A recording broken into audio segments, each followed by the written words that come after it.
Thank you, Chairman Pryor, and I really appreciate your focus on this important issue.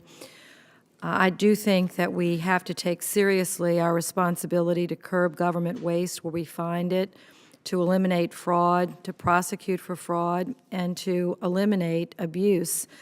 We must do this to gain confidence, to reduce the federal deficit, and to rein in our national debt.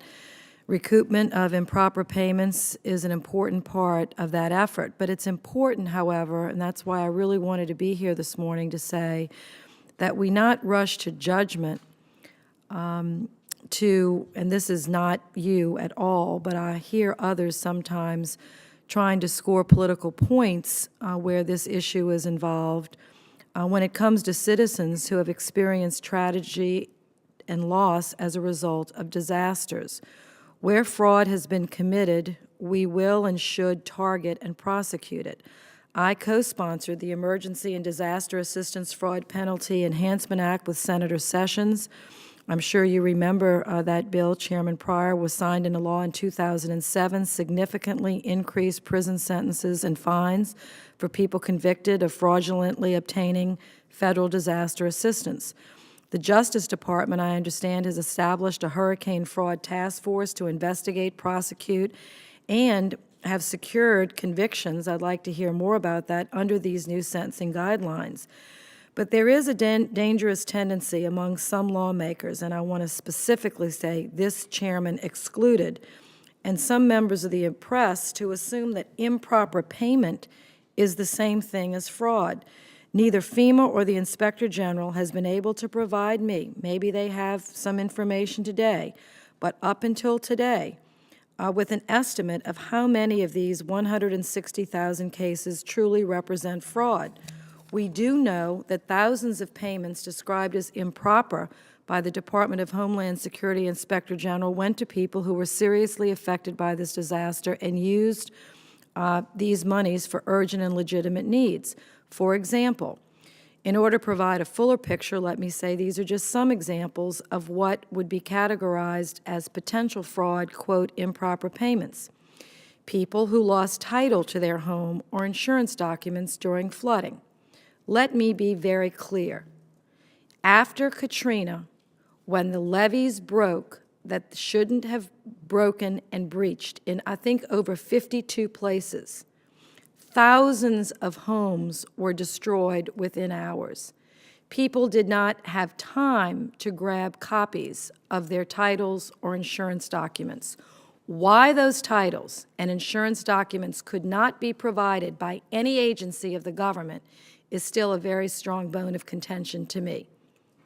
Why tax forms could not be provided by the IRS and my citizens had to be berated time after time for not being able to produce copies of their tax records is still beyond my comprehension. But they lost those materials. They now may be challenged because they couldn't provide them. People who can't provide a free and clear title because their home has been in families for generations. I'd like to remind people that some people paid off their mortgages decades ago. The family home is not owned by one person, but multiple people in a home.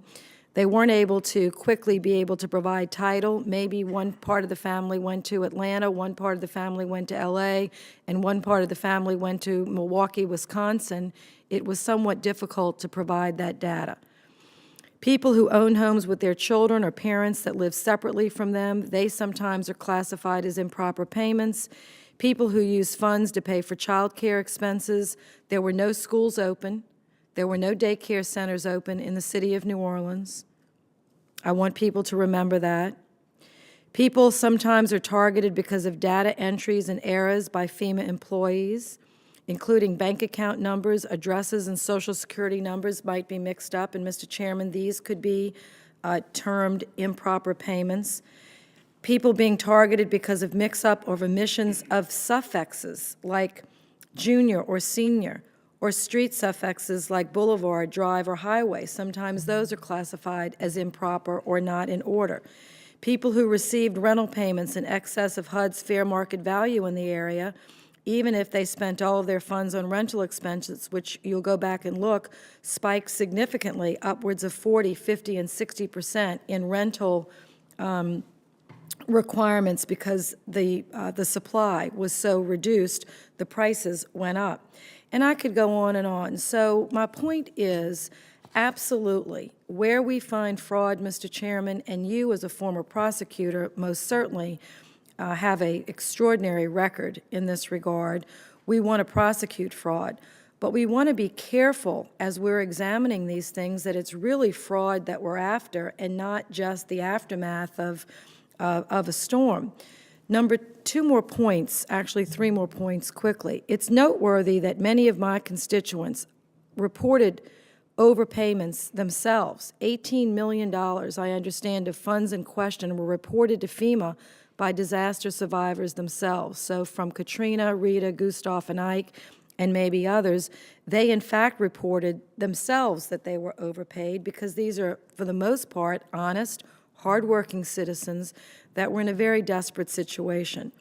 Number 2, I want to remind this committee and all observing that the reason that we got into this mess in the first place is because the Republican leadership, in my view, undercut funds to FEMA. That agency that showed up when Katrina happened was a shell of itself because of year after year of budget cuts and ignoring the importance of investing in response. So there were no computer systems that were efficient and effective. There was no new IT. And that money went out in a fairly inefficient way. I understand that. But I'm wondering, is that the people who received its fault, or is it the federal government for not, having their systems in order? That's an important question, because what I see, what is alarming to me, and I'm going to stop in a minute, Mr. Chairman, you've been very gracious, is that the Republican leadership in the House is getting ready to do the same thing as we speak through the CR, cutting FEMA funding and investments in funding, underfunding the disaster relief to set up again what looks like to me a repeat of the past. I'm going to do everything I can to make sure that that doesn't happen.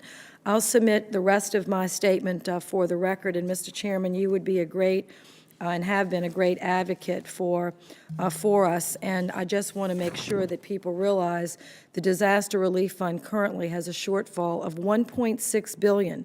The fund will be exhausted in June. I've written to the President. I've asked him to send to Congress an emergency supplemental. He has not done so to date, and the House Republican leadership wants to basically take the money that's in Homeland Security that you and I fought for, Mr. Chairman, that prepares for future disasters to pay for the past disasters. This is not going to work. And what's going to happen is something is going to fall between the cracks. And so I'm not going to stand by and let people in Arkansas or Tennessee or Louisiana be prosecuted for fraud when our federal government won't do their job to get the systems, funded and sufficient and up and running. So I thank you for letting me come. I've got to go to the floor, as you know. But please keep me posted, and I look forward to helping you in any way to, ferret out the fraud, but to be careful in the way we do it and to make sure that when we are doing it, the taxpayers actually get repayment. Many of these payments were $2,000 or $1,000. So to go after, spend thousands of dollars trying to find and run down $1,000 here and $2,000 there, I'm not sure how cost-effective that will be, but we should explore it, and I thank you so much for focusing on this.